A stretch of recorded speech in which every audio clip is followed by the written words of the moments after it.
Shalom. Before I get started, I want to give all glory, honor, and praise to Yahweh, Bahashem, Yahweh Shah, Bahashem, Rakah HaKodash. Double honors to the apostles and the elders of GMS. Peace, honor, and respect to you brothers that's out there laboring, edifying, rightly dividing the word in truth and sincerity. And shalom to you believers out there, the Aki and Wa'agwath. And what I wanted to go in with this lesson is, man, I was reading, something happened to me today, where I was just sitting there reflecting basically on how, the Lord always just really come through. And even if it's kind of like a bad situation or a trying situation or something happened to you, the Lord always give you an avenue to get up out of there. Number one, damn, I should have got the clip. But I was listening to the brother lesson one day from GMS Las Vegas, GMS Las Vegas sit downs. The elder Karatazah, I believe the brother name is, and he had this clip. I believe it was him. He had this clip where Will Smith was on Noriega's show, Drink Champs, and Will Smith was going into how, you learn. I guess Nori asked him, like, is there anything that you would change, that was bad or something like that, or change, and he was like, not really, you think about stuff, but not really, because he said, you learn by getting smacked, you learn by getting smashed, meaning you learn through difficulty, you learn through trying times, you learn through situations that was like, dang, at the time, it's like, damn, it was an inconvenience or just, but it prepared you, okay? So what happened was, I was riding my bike or whatever, my moped, and something happened to the bike. But, from the first time something happened to it, I brought my little tools with me to always fix something on it. Because, sometimes I just hop on the bike and just ride around in my little area when it's a nice little day. And so something happened on my bike, but I had the tools to fix it.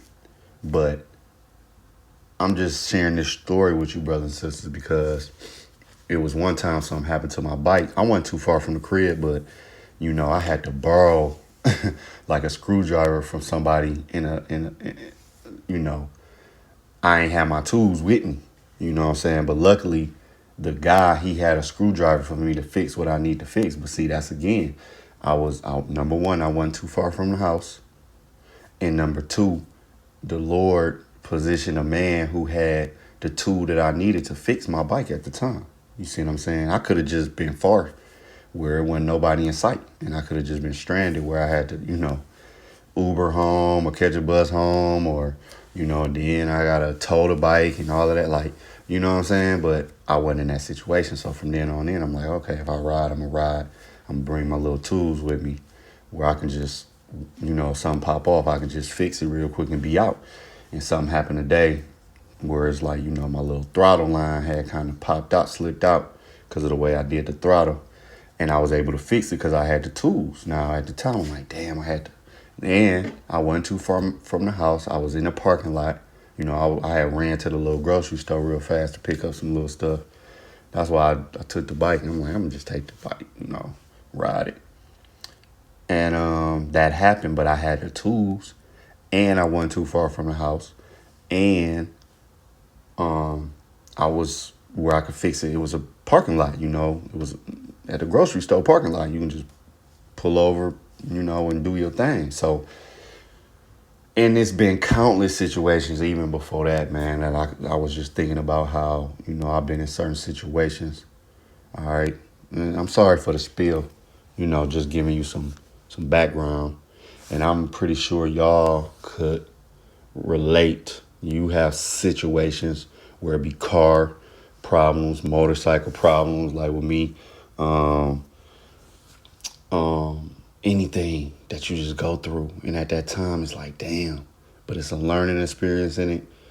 And the Lord, he ultimately make an avenue where it's like, damn, I got out that situation and, the Lord helped you out that situation. So I want to get this Psalms 34:17. It says, the righteous cry and the Lord heard them and delivered them out of all their troubles. All right. out of all their troubles, big and small, whether it could be life threatening or it could just be, you caught a flat tire, but luckily, you was a block away from the tire shop. That didn't happen to me before, where, I was riding and I caught a flat. I heard it. It was like, pow. And then you know how you catch a flat and your car start kind of pulling. And I'm like, damn. And I heard the flat. And luckily, it was a car. I was in one of my areas, and I knew it was a tire shop like a block or so away. And I just was able to just, slow roll it, pull in, get me a tire. And another thing, luckily, I had the funds to get the tire, because I could have been broke as a joke, So the Lord made a way for me to, I was right by the tire shop, got that tire on, and I was good and I was rolling. You see what I'm saying? So it's like the Lord might put you in certain situations, but he always give you the avenue. Even if, you could be somewhere far out, something can happen, and then a person can pull up and help you or whatever. The Lord always, now I want to get this. Now in Matthew 4, right? The temptation of Yahushua. Now I'm going to just jump to the point. We already know, Satan was tempting Yahushua. All right.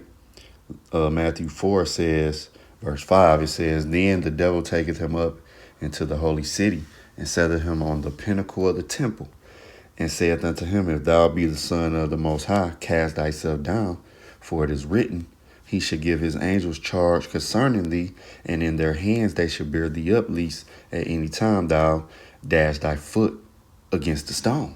All right. So Satan, he was trying to make Yahushua go off. But Yahushua, he already knew he is the word. So he combated it with a scripture in verse 7 when he told him, it is written again, thou shalt not tempt the Lord thy power, right? But now let's go here to Psalms 91. All right, because in Psalm 91, it says, now I'm going to get this in the NLT. And this is what Satan was referring to. It says, Psalms 91 and verse 11, it says, for he will, wait, let me see. No, I'm going to start at verse, I'm going to start at verse 9. It says, if you make the Lord your refuge, if you make the Most High your shelter, no evil will conquer you. All right. No plague will come near your home. Okay. For he will order his angels to protect you wherever you go, man. That's powerful. So like today, my throttle line slipped out. I could have been, going down the street 50, 60 miles an hour and it could have, stopped all of a sudden. Or I could have been, very far from the house and it could have slipped and I could have not had my tools and I could have just been, you know what I'm saying? Like it could have been a whole lot of scenarios. Anything could have happened. All right. But luckily it happened right there in that parking lot of the grocery store where I had my tools with me. All right. And I was able to fix it and just ride right home. Like ain't nothing really happened. You see what I'm saying? Or just in all the situations you've been through. All right. To where you've been in a sticky situation and you like, dang. And you overcame it.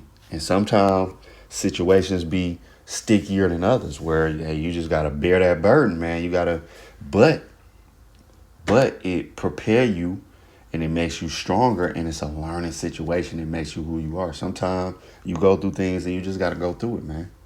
Whether it be an illness, a hard time, or you just gotta hunker down and you gotta just do it. You gotta bear it, man. But best believe it's not gonna last forever. Everything is a season, man. Okay. But I just, these couple of quick scriptures to, Lord willing, is exhortation for a brother or sister out there. All right. It says in verse 12, they will hold you up with their hands so you won't even hurt your foot on a stone, man. All right. Think about situations you've been in where you could have been messed up. All right. But the Lord protected you, man. I'll give you another situation when I was about 16 and I had a gun and and it was me and my friend and I took the bullets out of the gun, and my friend seen me do that, but he never seen me load the gun back up. And the gun, it kind of like fell on the ground, and my friend, he picked it up, and he just squeezed the trigger, and I got shot in my leg, man. Serious business. Now, what if he was just playing and aimed it at my head or aimed it at my stomach? It went through my leg, and it only hit soft tissues. And when I went to the doctor said, you're a very lucky man. You're not in the morgue right now. Because if that bullet would have hit you in the stomach by it being a low caliber weapon, usually a lot of times those just bounce around in people. Or he just said, period, you're a very lucky young man. I mean, you got shot, but he said the bullet went through and it only hit soft tissues. So you'll heal just fine. All right? So even though I got shot in that situation, all right, it, the angel directed those bullets from the Lord to just hit soft tissues, man. But it was a learning experience for me for what? Don't play with guns. All right. I had to learn that the hard way by getting shot, man. Okay. Don't mess with guns. All right. And though I'm a gun owner now, I don't mess with them. You know, I'm a grown man now, and you know, I don't even deal with, playing and doing all of that. But that's what happened to me. And I could have been in the morgue, I could have been dead, man. Shot in the head. And my friend, he didn't see me, loaded up. He could have just been like, oh, and bang. Aimed at the head, just playing, thinking he playing, because he didn't think no bullets was in the gun. Okay? So it's been plenty of times I done been in situations and the Lord have seen me through, man. And I just want to put this out there because I know brothers and sisters, you got similar and you got situations, and just meditate. Let me read this again. All right. Psalms 91 verse 9. It says, if you make the Lord your refuge, if you make the Most High your shelter, no evil will conquer you. No plague will come near your home. Yeah. If you can come in your home and you have peace, that's a part of no plague coming to your home, man. All right. A peace of mind is priceless. All right. No evil will conquer you, man. You might be going through things at work or even in your home with your kids, with your wife or your significant other, whoever, it ain't going to conquer you. Yeah. You might feel down for a time. You going to hunker down, and guess what? You going to overcome. All right. No plague will come near your home. Right. All the way from a illness to just chaos won't come near your home, man. All right, violence, robbery, theft. You come home, you go in your ins and out, and nothing ain't stolen out your home, or it ain't chaotic, or ain't nothing getting shot up and stuff. That's the Lord protecting you from all things that could be. All right, especially depending on what neighborhood you live in. You feel me? Most of us from the hood, and still stay in the hood. All right. For he will order his angels to protect you wherever you go. All right. You go to work on your daily comings and goings. All right. You hitting the highway. You in traffic. You commuting to work every day. Hey, anything can happen. All right. Even in a car. All right. You might be in your truck. You might take a train. You might take a bus. Anything can happen on your back and forth. All right. You might walk to the store. Anything can happen to you, man. Okay. Verse 12, it says, they will hold you up with their hands so you won't even hurt your foot on a stone. Yeah, anything. You can slip and fall, break your neck in the shower, man. Just like that. Boom. All right. It could be a miscalculating step. Slip. Boom. Broke your neck. You dead. Laid out. Things have happened, man. When it's your time to check out, it's your time, man. The Lord is in control of that. How you check out. All right. It could be, people can be like, man, it was a freak accident, which is no such thing, but hey, man, so again, Lord willing, this was edifying, uplifting. To the next lesson. Shalom.